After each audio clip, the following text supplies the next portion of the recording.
প্রথম 10 দিন বাংলাদেশে হলো নিত্য প্রয়োজনীয় জিনিস আলাদের জন্য, আর দ্বিতীয় 10 দিন হলো কাপড় আলাদের জন্য, আর শেষ 10 দিন হলো পরিবহন আলাদের জন্য।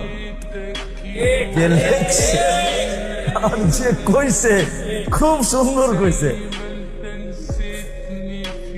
প্রথম 10 দিন নিত্য প্রয়োজনীয় জিনিস আলাদের জন্য, দেখবেন লাফায় লাফায় দাম বাড়তেছে, ঠিক না?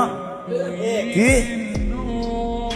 দ্বিতীয় 10 দিন হলো কাপড় আলাদের জন্য, দেখবেন মার্কেট খাঁচা খাঁচ ভরা, ঠিক না? আর শেষ 10 দিন পরিবহন আলা, যারা নারীর টানে দেশে যাবে পরিবহন আলারা ওদের থেকে ভাড়া নিবে, গলা কাটবে, ঠিক না? হ্যাঁ, বাংলাদেশের ওরা কত বুদ্ধিমান।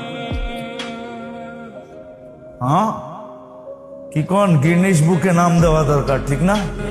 শয়তান যদি খোলা থাকতো না তা করে পুরস্কার অবশ্যই দিত। আফসোস এই সময় বন্দি অবস্থায় আছে, ও দিতে পারতেছে না, নাইলে ও বাংলাদেশকে গিনিস বুকে সবচেয়ে টপ লেভেলের পুরস্কার দিত।